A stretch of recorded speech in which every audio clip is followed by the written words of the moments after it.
Hello friends, सीधे बात करते हैं अपने मुद्दे की तरफ। जैसे कि आपको पता है कि मेरिट लिस्ट और नोट इन मेरिट लिस्ट के मामले पर बड़ी तूल पकड़ती जा रही है। तो सरकार के मंत्रियों ने, जैसे शिक्षा मंत्री जो विजय कुमार चौधरी थे, कल बयान जारी करके कहा है कि अब नोट मेरिट लिस्ट और मेरिट लिस्ट बराबर होंगे। और मंगलवार को एक अनुशंसा कमेटी की बैठक की गई और बुधवार को लगातार मीटिंग के दौरान यह खबर सामने आ रही है। मैंने रात भर खबर को एनालिसिस करके जो भी न्यूज़ है आपके सामने आज शेयर कर रहा हूँ कि मीटिंग कमेटी की अनुशंसा जो कमेटी गठित की थी, मीटिंग के दौर बहुत लंबा चला। उसके बाद ये खबर सामने आ रही है कि अब जो है मेरिट लिस्ट और नोट इन मेरिट लिस्ट वाले बराबर होंगे, कोई उनमें फ़र्क नहीं होगा। साथ ही साथ अब जो है गवर्नमेंट की जो नीयत है अब पंचवर्षीय योजना बनाने की है। दोस्तों, ये इम्पोर्टेंट खास होने वाली है, तो आप बिल्कुल स्किप न कीजिए। हमारे चैनल को सब्सक्राइब करिए न करिए, लेकिन आप इस वीडियो को अंत तक देखिए ज़रूर, क्योंकि हमारे भविष्य के जानकारी से जुड़ा यह वीडियो है। दोस्तों, ये अब पंचवर्षीय योजना बनाने के फेर में है सरकार। मेरिट लिस्ट में आने वाले जो हैं उनको अब खुश होने की कोई ज़रूरत नहीं, आवश्यकता नहीं है। जैसे हम लोग आसपास जो हैं, हम भी उसमें STT अभ्यर्थी शामिल हैं, तो जो मेरिट लिस्ट में जिनके नाम आए हैं उनको ज़्यादा खुश होने की ज़रूरी नहीं है। क्यों नहीं है, इसके बारे में बात करते हैं कि आपके साथ भी कुछ अच्छा नहीं होने वाला है, क्योंकि मेरिट लिस्ट और नोट मेरिट लिस्ट बराबर हो रहे हैं। अब सिर्फ क्वालिफाई मायने रखता है कि आप क्वालिफाई हैं। क्यों? क्योंकि सरकार अब NCT की बात कर रही है। पिछले जैसा नियोजन प्रक्रिया पूर्व की भांति हो रही थी, उसकी बात कर रही है। एकेडमी मार्क्स और BEd के मार्क्स, MA के मार्क्स, ये सब के मार्क्स जुड़कर आपका बहाली की प्रक्रिया होगी। तो वीडियो को आपको स्किप बिना किए हुए देखना, मैं समझा देता हूँ। इस वीडियो में भरसक प्रयास करता हूँ।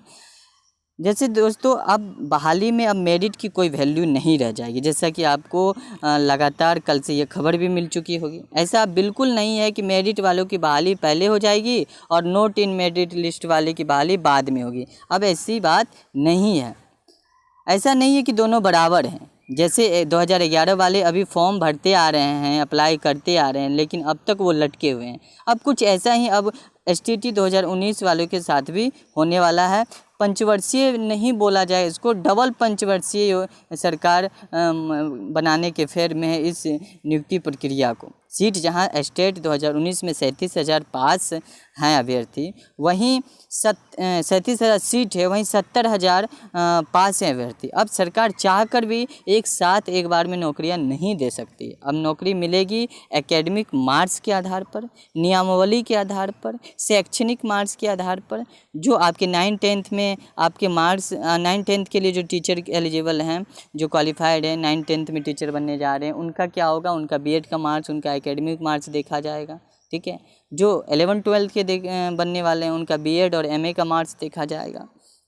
तो अब कहीं ना कहीं जो स्टेट के मार्क्स जो है, स्टेट में कितने क्वालिफाई हैं, उसके मार्क्स की कोई वैल्यू नहीं है। सरकार को यह पहले ही क्लियर करना चाहिए था। ये एक कुव्यवस्था का ये उदाहरण है। ये सिस्टमेटिक ढंग से नहीं किया गया योजना। आपको पता ही होगा दोस्तों कि सरकार पहले कही कि क्वालिफाई को, सभी क्वालिफाई को नौकरी देंगे।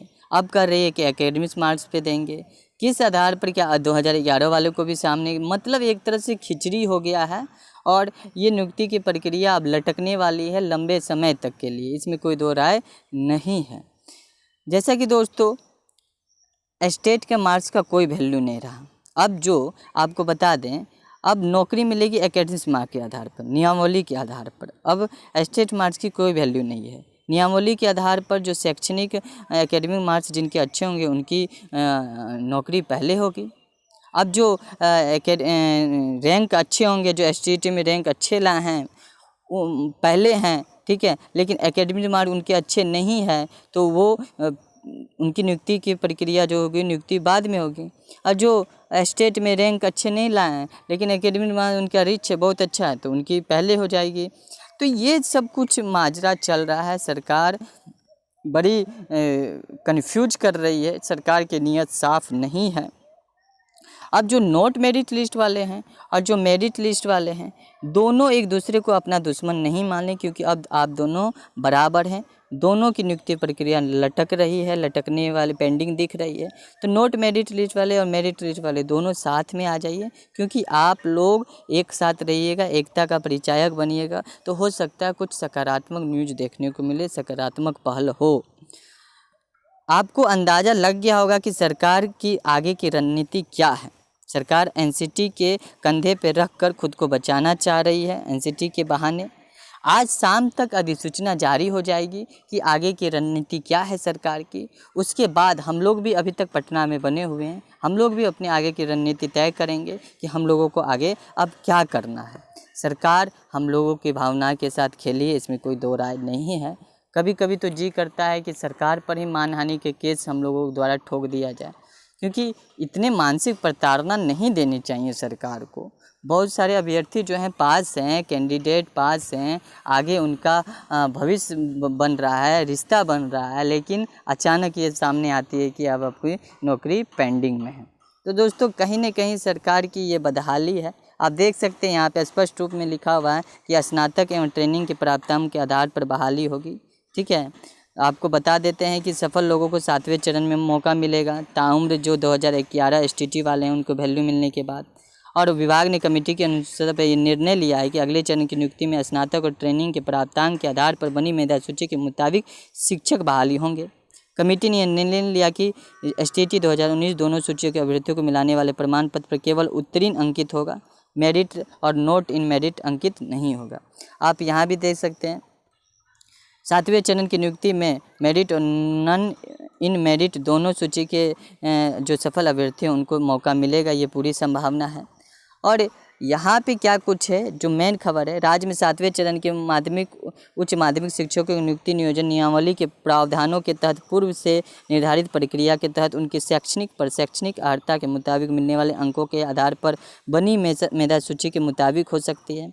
और संभव है कि एसटीटी 2019 के परिणाम के तहत जारी मेधा सूची का बहुत मायने न रहे, यानी मेरिट लिस्ट का कोई वैल्यू नहीं रहने वाला है। जो अब तक की खबर आई है सरकार के द्वारा नोटिफिकेशन जो आई है, अनुशंसा जो कमेटी की बैठक हुई उसके अकॉर्डिंग, साथ ही 7वें चरण की नियुक्ति में एसटीटी 2011 में उत्तीर्ण अभ्यर्थियों को भी अपनी दावेदारी पेश करने का अवसर मिल सकता है।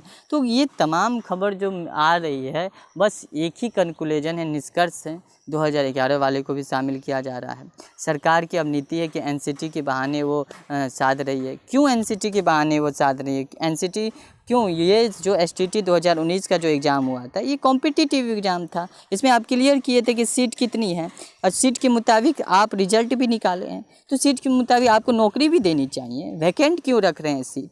उसकी सीट को फुलफिल कीजिए, वैकेंट क्यों रखे? ज़रूर इसमें गड़बड़ झाला है, कोई ना कोई बात है। जब आप एसटीटी 2019 को यह करके एग्ज़ाम लिए कि सीबीटी बेस्ड एग्ज़ाम है, कंप्यूटर बेस्ड टेस्ट हुआ था, सीट अनाउंस पहले कर दिए थे, पहले की भांति नहीं हुई थी। छठे चरण में जैसे हुआ था कि पहले एग्ज़ाम लिया गया, वो पात्रता एग्ज़ाम थी। ये एसटीटी 2019 पात्रता एग्ज़ाम नहीं है। जबकि हमारे मुख्य अपर सचिव जो हमारे एक अभ्यर्थी ने बात किया, वो बोले ये एक पात्रता एग्ज़ाम है। ये पात्रता एग्ज़ाम बिल्कुल नहीं है, ये एक कॉम्पिटिटिव एग्ज़ाम था जिसमें आपको सफल अभ्यर्थियों को सभी को नौकरी देनी थी। दोस्तों आप हमारे चैनल पर बने रहें, इतना ही कुछ कहेंगे। बस सरकार क्या चाहती है कि इसको लटकाएं और चुनाव जैसे आएंगी खुल जा सिम का ताला खोलेंगे और अभ्यर्थी को बरगलाएंगे, दिग्भ्रमित करेंगे और वोट बैंक बटोरेंगे। सीट देने की बात करेंगे, नौकरियां देने की बात करेंगे, बहाली की कुछ स्टेप आगे बढ़ा देंगे, लेकिन होगा क्या? चुनाव के बाद रिजल्ट आएगी, वो लोग अपना कुर्सी संभालेंगे और हम लोग अपना बेरोजगारी वाले कुर्सी संभालेंगे। यही बात होगी। सरकार यही लटकाना चाहती है, चुनाव की इंतज़ार करेगी फिर।